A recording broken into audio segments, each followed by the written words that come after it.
할렐루야. 주님 앞에 오신 여러분을 주의 이름으로 환영하고 축복합니다. 우리 좌우 옆에 분에게 참 잘 오셨습니다. 주의 이름으로 환영합니다. 주의 이름으로 축복합니다. 자, 저는 지난주에는 이어서 오늘 고난은 하나님의 뜻인가 라는 제목으로 함께 은혜를 나누기를 원합니다. 시련을 당하는 것들을 보면은 우리가 아파하지 아니할 수 없습니다. 모든 사람들이 역경과 고난을 피해 가고 싶습니다. 특히 저 중동에서 아이들이 전쟁 가운데 고난을 받는 모습을 보고, 또한 프리처스들이 그 사진을 찍어서 엄마의 품 안에서 아이들이 젖을 빨지 못하고 바짝 마른 장적으로 죽어가는 그런 모습을 바라보면서 여러분은 무슨 생각을 하고 있습니까? 저는 한 사진을 보면서 이런 생각을 했어요. 아이가 거기 그 광야에서 바짝 마른 아이가 굶어 죽고 있는데 그 옆에 까마귀가 앉아서 그 아이가 죽기를 바라고 있는 거예요. 누구 돌봐줄 사람도 없고, 심지어 자기를 쪼아먹을 까마귀를, 독수리를 쫓아낼 힘도 없는 그런 모습을 보면서 너무나 가슴이 아프더라고요. 여러분은 그런 사진을 보고 우리 주위에 아파하는 사람들을 보고 어떤 마음을 가지십니까? 그저 내가 아프기 때문에, 내가 감기 걸렸기 때문에, 또한 내가 어려움 당했기 때문에 여기에 깊이 빠져서 고난을 당하고 힘들어하고 사업이 안 되기 때문에 지쳐하고 이런 1차원적인 생각을 갖고 있습니까? 하나님이 계시다면 내 개인뿐만 아니라 이 사회에, 또한 이 인류에 왜 이렇게 고통을 당하느냐, 고통의 문제에 대해서 생각을 해보셨습니까? 세계적인 설교가요 목사님이신 빌리 그레함 목사님과 동시대에 사셨던 스티븐슨 목사님이라는 분이 있어요. 이분은 빌리 그레함 목사님 못지않게 설교를 잘 하시는 분이에요. 젊은 날에 하나님으로부터 불림받아서 빌리 그레함 목사님과 함께 저 중동의 선교 여행을, 아프리카의 선교 여행을 떠나게 됩니다. 그런데 그런 모습을 봤어요. 저 전쟁에 폐해가 되고 수많은 사람들이 전쟁 고아로 나오고 굶어 죽고 아파하고, 그리고 정말 죽어가는데 누구 하나 돌봄을 받지 못하고 간절히 돌보기를, 자기의 생명을 구걸하는데 도와줄 수도 없고 아무도 도와주지 못하는 그런 모습을 보고, 하나님이 계시다면 왜 이런 고통을 당해야 하는가? 하나님이 계시다면 왜 이렇게 전쟁이 일어나고 아이들이 죽어가고 저 아이들이 엄마의 품속에서 핏덩어리로 세상에 태어나지 못하고 죽어가야 하는 걸까?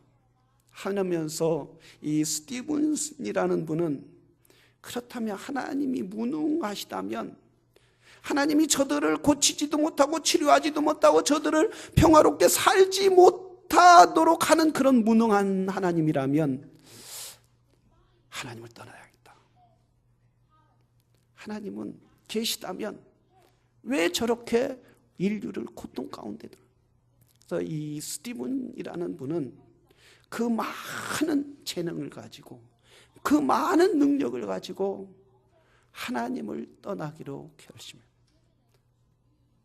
필립 안시라는 내 안에 하나님이 없다라는 책에 그분의 이야기가 나옵니다. 이분은 하나님을 떠났어요. 불가지론자로 살기로 했어요. 불가지론자가 어떤 분입니까? 하나님은 계시지만 나하고 상관이 없다는 거예요. 하나님은 계시지만 인류의 이 고통과 고난에 대해서 생각하시는 분이 아니다. 악에 대해서도 생각하시는 분이 아니다. 예배를 종종 불가지론자들로 예배를 드리려고 하는 분들이 있죠. 예배에 주로 늦게 오시는 분들, 하나님이 계시지만 이 예배 가운데 하나님 기대할 것이 없습니다. 이런 분들은 주로 예배를 늦게 오겠어요, 일찍 오겠어요? 그래요. 나름대로 결정하기를 바랍니다. 그러나 빌리그램 목사님은 똑같은 걸 보고도 어떻게 생각했느냐 하면, 하나님, 이 고통을 당신이 허락하셨다면, 당신이 계시다면 분명히 뜻이 있는 줄로 믿습니다. 하나님이 이 고통을 저들에게 허락한 건 뭡니까? 또한 나에게 보여준 건 뭡니까? 하면서 빌리그램 목사님은 오히려 더 기도하고, 어떻게 저들을 도와줄까? 어떻게 내 오늘 있는 삶에서 저들에게 그리스도의 복음을 전할까? 죽어가는 저들에게 하나님의 복음을 전해서 영원한 생명을 얻을 수 있도록, 이 땅에서는 고난받고, 이 땅에서는 헐벗고, 이 땅에서는 먹지 못했을지라도 영원한 하나님 나라에 가서는 풍성한 삶을 살아갈 수 있도록 어떻게 전할까? 그분은 더 기도하고, 그리고 더 복음을 전하기를 원했고, 그리고 그분이 나가서 복음을 전하다가 헌금이 들어오고 물질이 모이면 10분의 1을 모아서 저 아프리카의 선교를 위해서 선교헌금으로 보내서, 그게 태어난 것이 사마리탄 선교구죠. 선한 사마리아인. 그래서 지금은 프랭크 그레엄 그 아들이 물려받아서 그 일을 하고 있습니다. 여러분, 우리가 고난을 당할 때, 어려움을 당할 때 어떻게 해야 하느냐 이거예요. 정말 이 스티븐스 목사님은 디나이 하면서, 하나님을 거절하면서, 하나님이 없습니다, 하나님은 인류와 상관이 없습니다, 이렇게 생각을 하면서 하나님의 뜻을, 내 뜻을 먼저 생각하고 내 계획을 먼저 생각을 해야 합니까? 아니면 정말 그걸 바라보면서 하나님이 나에게 무엇을 원할까? 이 고난을 보여주신 이유가 뭘까?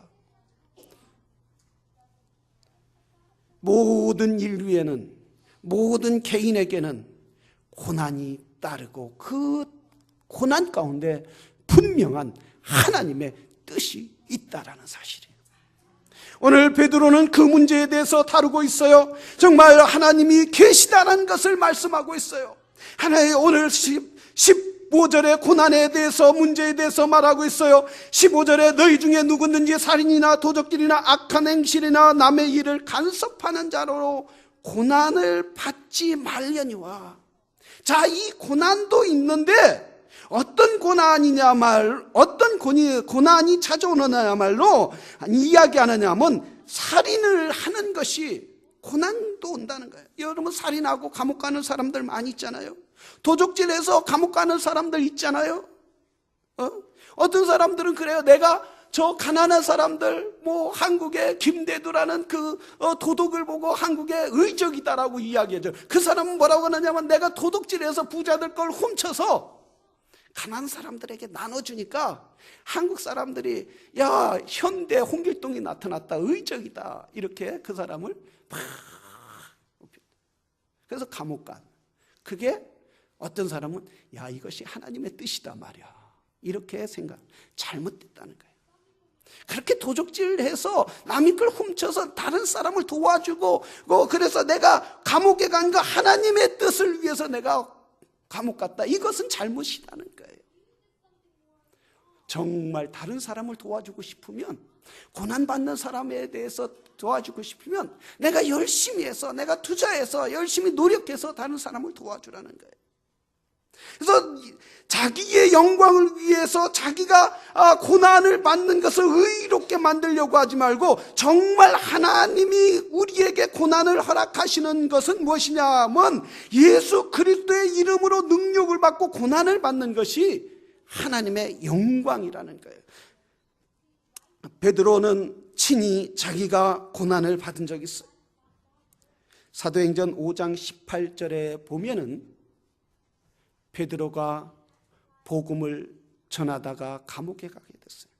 분명히 유대인들이 베드로에게 이렇게 말했어요. 네가 예수의 이름을 전하거나, 예수의 이름으로 구제하거나, 예수의 이름으로 기도하거나, 예수의 이름으로 병 고치거나, 그런 아무것도 하지 말라, 이렇게 이야기했을 때 베드로는 이렇게 말했어요. 내가 너희 말을 들으리라, 주의 말씀을 들으리라. 그러면서도 그가 예수 그리스도의 이름으로 병을 고치고 앉은 뱅이를 일으키고 눈먼 자를 눈을 뜨게 하고, 그리고 담대하게 복음을 전할 때에 유대인들과 바리새인들이 그를 잡아다가 감옥에 잡았어요. 감옥에 잡아넣었을 뿐만 아니라 그를 채찍으로 때리고 고문도 했습니다.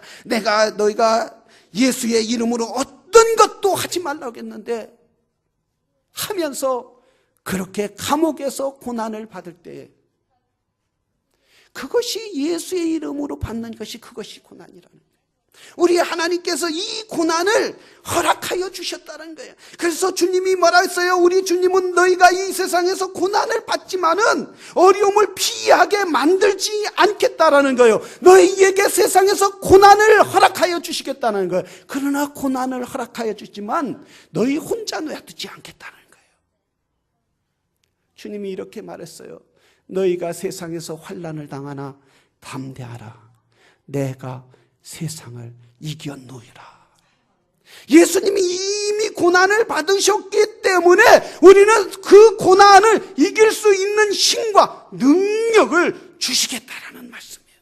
그래서 베드로가 감옥에 들어갔을 때 이렇게 기도했어요. 교회는 기도하기 시작했어요. 간절히 베드로를 위하여 기도할 때에 하나님께서 천사를 내려보냈어요. 천사를 내려보내서 감옥의 문을 열고 베드로를 그대로 꺼내내는 놀라운 역사를 경험하게 됐다는.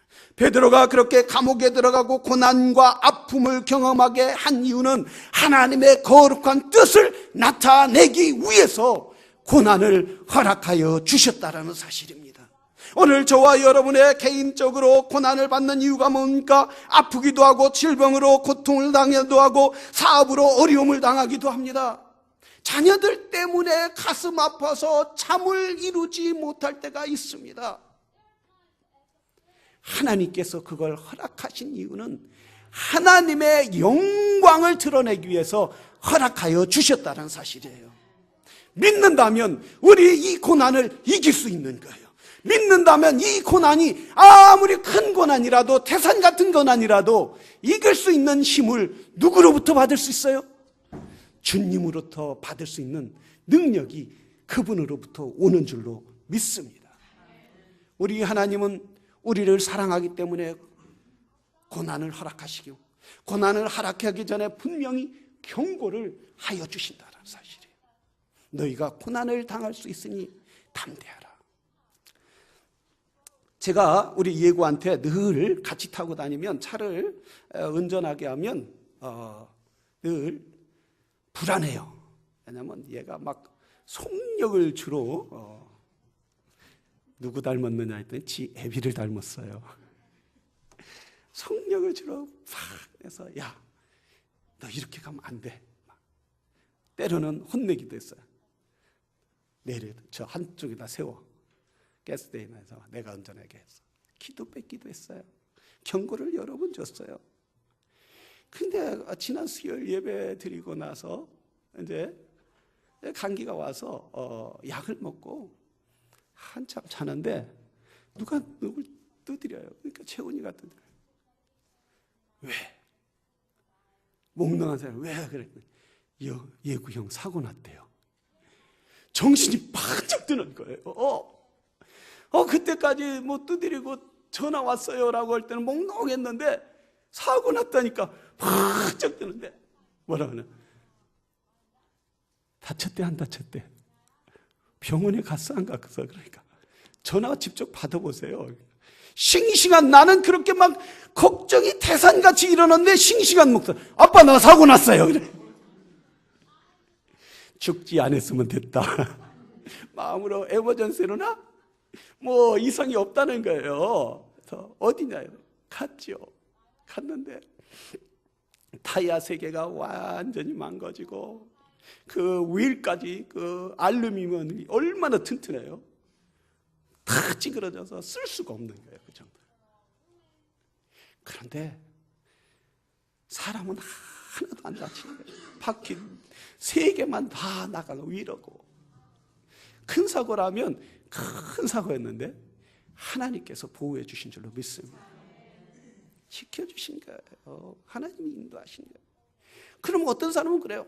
하나님이 사고도 안 나게 해줄 수 있었을 텐데 왜 사고를 나게 해주시고 이게 하나님의 보호냐. 이렇게 의문과 질문과 투덜거릴 수 있잖아요. 그래서 제가 뭐라 했어요. 가자마자 먼저 다치지 않은 게 다행이다. 너 어디 아프지 않냐? 그러니까 괜찮아요. 뭐 아빠 막 이제 운전하는데요, 롤러코스터 타는 거가 막 떠버리는 거예요. 그래서 너 잘났다. 아빠가 내가 너 얼마나 경고했냐. 조심하라고, 속력 내지 말라고, 다른 차에 너무 가까이 갖다 붙이지 말라고, 얼마나 경고했어. 여러분, 사고 나기 전에, 고난 당하기 전에 하나님께서 우리에게 많은 경고를 하는 거예요. 어려움 당하기 전에 하나님께서 계속 우리에게 너희가 고통을 당하고 어려움을 당하니까 그렇게 신앙생활하면 곧다위로 예배 드리려면 곧다위로 하나님 믿으려면 너 고난 당한다, 어려움 당한다, 내 뜻대로 살고 내 계획대로 살고 네가 원하는 대로 그렇게 살면은 너 고난 당한다. 하나님이 우리를 경고하기 위하여 고난을 허락하여 주신다는 사실이에요. 때로는 고난을 허락한다는 사실이에요. 그렇기 때문에 우리 성도들은 항상 믿음 가운데 하나님이 기뻐하는 선한 삶을 살아가는 믿음의 사람이 되어야 될 줄로 믿습니다. 내 계획대로 내 힘대로 살려고 하는 것이 아니라 우리 하나님의 뜻대로 사는 그런 믿음의 사람들이 되어야 한다는 거예요. 어떤 분은 그래요. 평생 잘 먹고 잘 살았는데 그분은 아주 호화롭게 해서 재산도 자녀들에게 잔뜩 물려주고 마지막까지 장례식도 막 화려하게 수많은 사람들이 와서 장례식을 했는데 무슨 고난입니까? 무슨 고통입니까? 이렇게 이야기할 수 있어요. 자, 그런데 성경에는 이렇게 말하고 있어요. 18절에 또 의인이 겨우 고난을 구원을 받으면, 자, 의인들이 뭐라고 했어요? 17절에 하나님의 집에 심판을 시작할 때, 하나님이 집에서 심판을 시작했다는 거예요. 이것은 무슨 말이냐 하면 믿는 사람들도 심판을 한다는 거예요. 믿는 사람들도 하나님의 뜻대로 살지 않으며 하나님이 기뻐하는 대로 살지 않으며 하나님께서 그들에게 고난을 허락하여 주신다는 거예요. 아픔을 허락하여 주신다는 거예요. 그들이 믿음 가운데 바로 설 수 있도록 고난을 허락하여, 그렇게 허락했다면 의인이 아닌 사람, 예수 그리스도를 믿지 않는 사람에게는 어떤 심판이 있겠느냐 이거예요. 그들이 잘 먹고 마지막까지 호화로운 장례를 치르는 것 같을지라도 심판이 있다라는 거예요. 히브리서 9장 23절에 보면 이렇게 말했어요. 사람이 한 번 죽는 것은 정해진 사실이요, 그 위에는 뭐가 있으리니? 심판이 있다는 거예요. 심판이. 그때는 불꽃 같은 심판이라는 거예요. 그때는 회개할 수 없는 심판이라는 거예요. 그때는 영원한 하나님의 진노의 심판이라고 말씀하고 있다는 사실이에요. 그래서 베드로 사도는 18절에 경건치 아니한 자와 죄인이 어디에 서리오라는, 죄인이 어디에 쓴다는 거예요. 하나님 앞에 죄인들은 누구도 쓸 수 없다는 거예요. 하나님 앞에 죄인들이 설 수 없다면 어디에요? 영원한 하나님의 진노인 지옥에 쓸 수밖에 없다라는 사실. 거기는 목마름만 있어요. 거기는 구더기도 죽지 않아요. 거기에는 원망만 있어요. 거기에는 뜨거워서 살고 싶어도 죽고 싶어도 죽을 수 없는 영원한 불못, 하나님의 심판이 있는 곳이라는 사실이에요. 우리가 고난이 있을 때 두려워하지 말고 오히려 그 고난 가운데 감사하며 하나님께 영광 돌리는 믿음의 사람들이 돼야 될 줄로 믿습니다. 내가 고난 받는다고 해서 그 스티브 그 목사님처럼 하나님을 디나이하는 것이 아니라, 하나님, 내가 이 고난을 허락하여 주셨다면 분명히 하나님의 뜻이 있는 줄로 믿습니다. 오히려 더 하나님께 기도하고 오히려 하나님 앞에 말씀이 회복되고 오히려 더 하나님께 가까이 가려고 하는 믿음의 사람이 되어야 한다는 거예요. 이 고난을 이기는 사람들에게는 하나님의 영광의 자리에 참여하는 역사가 있게 된다는 사실이에요. 우리는 이 땅에서도 잘하는 사람에게 국가에서도 상을 받고 또한 가정에서도 칭찬을 받아요. 그러나 우리 하나님 앞에 충성되게 산 사람들에게는 하나님 앞에 영광의 면류관을 허락하여 주신다는 사실이에요. 1차 세계대전 때 전쟁이 끝났어요. 영국에서 1차 세전이 끝나고 승리의 기쁨으로 군인들을 퍼레이드하기 시작해요.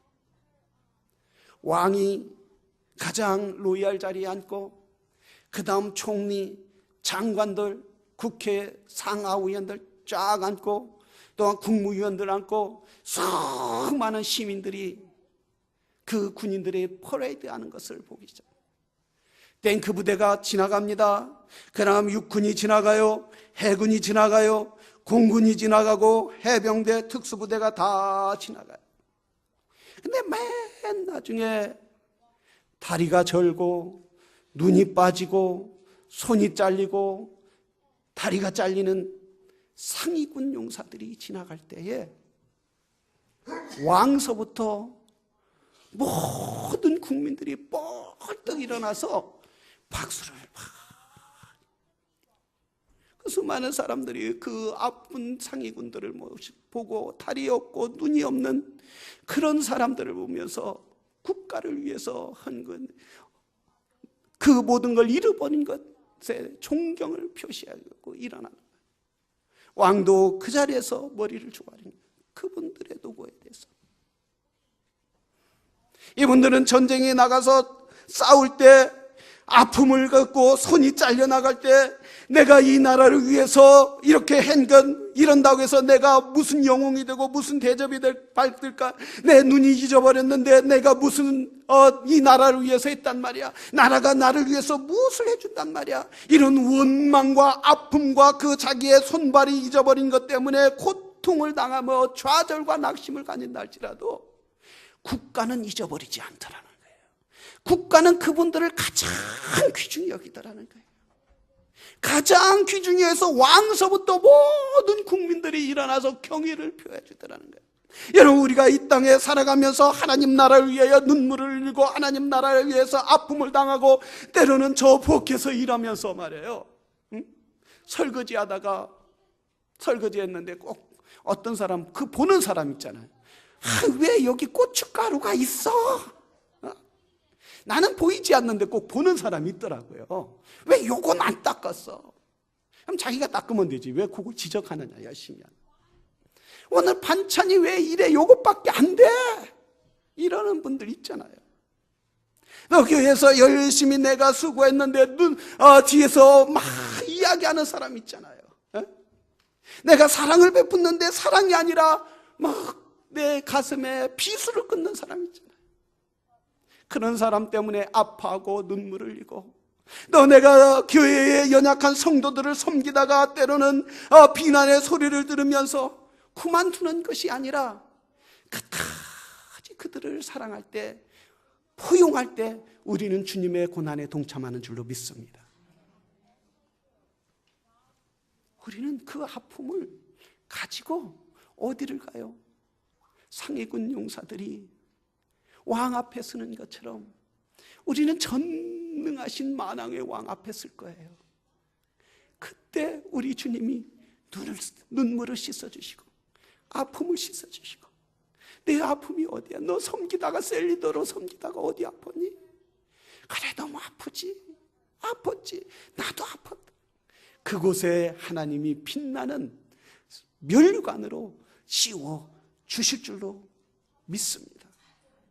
사랑하시는 성도 여러분, 우리는 주님의 이 고난의 계절에 고난의 주간에 주님의 고난에 동참하는 성도들이 되기를 바랍니다. 왜 나에게 아픔이 있어? 내가 왜 이렇게 아픔을 당해야 돼? 이렇게 디나이하는 것이 아니라 주님, 내가 주님의 고난에 동참하기를 원합니다. 이번 월요일서부터 우리 교회는 특별 새벽기도, 주님의 고난의 새벽기도를 시작합니다. 우리 새벽 일찍 일어나는 건 힘들어요. 어려워요. 그러나 우리 주님이 십자가에 못 박혀 돌아간 그 아픔에는 10분의 1, 1000분의 1, 10,000분의 1도 아니에요. 우리가 새벽에 나와서 기도할 때 그것이 주님의 고난에 동참하게 되는 것 줄로 믿습니다. 또한 새벽에 일찍 나오다 보면 피곤할 수도 있어요. 하루 종일 힘들 수도 있어요. 그러나 이것이 주님의 고난에 동참하는 거라면 주여, 이 피곤함도 또한 힘든 것도 주님이 고난에 동참하라면 그 기꺼이 내가 동참할 수 있게 하여 주시옵소서. 우리가 이렇게 동참할 때 우리 하늘에서 기뻐하시고 우리 하나님께서 우리에게 잃어버렸던 시간, 피곤 다 거두어지고 만복으로 채워 주실 줄로 믿습니다. 우리 다 같이 기도하시겠습니다.